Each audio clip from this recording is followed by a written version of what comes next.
చెప్పండి, ఇప్పుడు చెప్పండి. ఓకేనా? రైట్, చెప్పండి.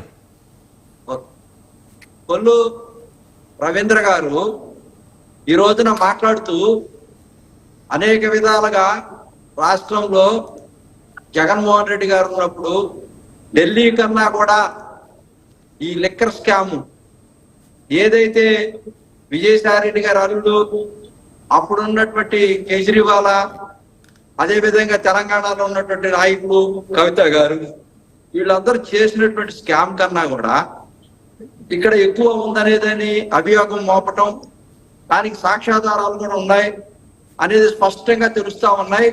కసిరెడ్డి అనేటువంటి వ్యక్తి సీఎం గారి పేషీలో ఐటీ సలహాదారుడుగా ఉండి ఆయన కాకినాడ బేస్ గా పెట్టుకొని కొన్ని కోటాను కోట్ల రూపాయలు అనాథరైజ్డ్ గా, ఎట్లా అంటే ఏమి డిజిటల్ పేమెంట్స్ లేకుండా కొన్ని లక్షల రూపాయలు అనాథరైజ్డ్ గా తీసుకొని ట్యాక్సులు కట్టకుండా, అవి ఎంత అనేది లెక్క లేకుండా జగన్మోహన్ రెడ్డి గారు వాళ్ళ ఖజానాలో పెట్టుకున్నారు.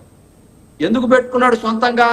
ఈ రోజున కసిరెడ్డి గారు ఎందుకు సిబిఐ వాళ్ళు, సిఐడి వాళ్ళు పిలుస్తూ ఉంటే వెళ్ళట్లేదు? ఎందుకు వెళ్ళట్లేదు అంటే అంత డొంకంతా కదులుతుంది, దాంట్లో జగన్మోహన్ రెడ్డి గారు కూడా ఉంటారని. ఆ విషయాన్ని ఈ రోజున స్పష్టంగా చెప్తా ఉన్నాను. ఇక్కడ ఆంధ్రప్రదేశ్ లో ఏదైతే బెల్ట్ షాపులు ఉన్నా కూడా వాటికి సంబంధించినటువంటి ఆథరైజ్డ్ గా ఉన్నటువంటి షాపులు కూడా మేము క్లోజ్ చేస్తామని ఒక మంచి మాటను చెప్పడం జరిగింది ఈ రోజున. అదే విధంగా మా గవర్నమెంట్ లో ఈ రోజుకి డిజిటల్ గా 60% దాకా కూడా మేము పేమెంట్లు ఆన్లైన్ లో పేమెంట్ చేస్తా ఉన్నాం.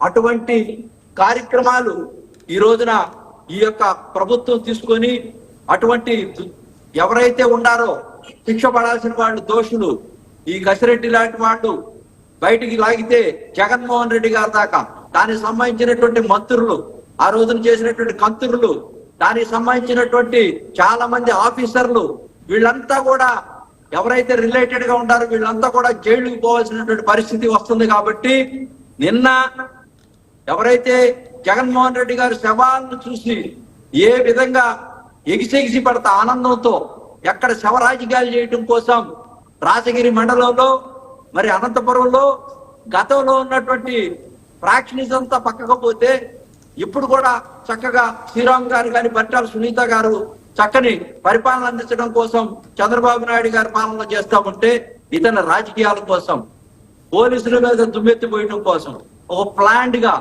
డ్రామా కంపెనీ లాగా, అసలు ఇతను ఏంటంటే అసలు ఏమి దెయ్యాలు వేదాలు వదిలించినట్టుగా అసలు అక్కడ చూసామంతా కూడా డ్రామా కంపెనీ లాగా ఉంది. ముందే నువ్వు ఒక హెలికాప్టర్ దిగటం, ఆ హెలికాప్టర్ మీద జనాలందరినీ తోసేయటం, జనాన్ని డబ్బు ఇచ్చి మందు ఇచ్చి తీసుకురావటం, పోలీసులు వైఫల్యం చెందిందని చెప్పటం, ఈ విధంగా చేసినటువంటి హెలికాప్టర్ 12:30 నువ్వు బై రోడ్డు వెళ్తానని ముందే ప్రీ ప్లాన్ చేసుకోవటం, తర్వాత దాని హెలికాప్టర్ అదే ఎగిరిపోయిందంట. ఎట్ట ఎగురుద్దండి ఇది? ఇదంతా ప్రీ ప్లాన్డ్. ఇది ఎంత హ్యాబిచువల్ క్రిమినల్స్ సార్ వీళ్ళంతా కూడా. ఈ జగన్మోహన్ రెడ్డి అనేటువంటి వ్యక్తి వ్యవస్థని కుప్పకూల్చేస్తాడు, వ్యవస్థని డిస్మాంటిల్ చేసేసాడు. అసలు ఏ అంశాన్ని తీసుకున్నా ఈ రోజున ప్రభుత్వం, మరి మా మంత్రి గారు చెప్తా ఉన్నారు, రవీంద్ర గారు, చాలా ఎన్ని అసలు తవ్వితే అసలు బయటికి ఎన్ని లక్షల కోట్ల రూపాయలు అవినీతి జరిగిందంటే మేము అప్పుడే ప్రశ్నించాం. అప్పుడు చాలా సార్లు మేము డిబేట్ లో చెప్పాం, చాలా సార్లు మీ దృష్టికి తీసుకొచ్చాం.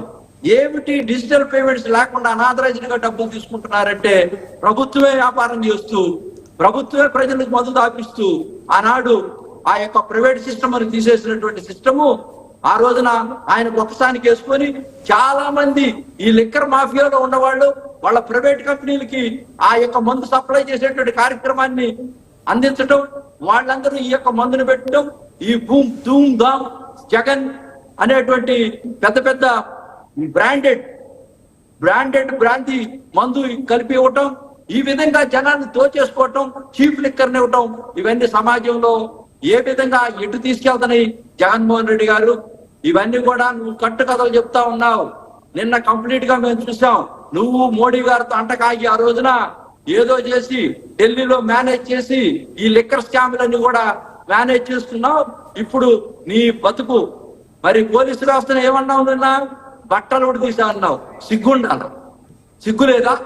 అక్కడ మహిళలు ఉన్నారు, ఎస్పీలు ఉన్నారు, కానిస్టేబుల్ ఉన్నారు, సమాజంలో అందరు చూస్తూ ఉన్నారు. ఈ సమాజంలో అంటే బట్టలు ఉడతీస్తానంటే మహిళల్ని ఏ విధంగా నువ్వు మాట్లాడుతా ఉన్నావు?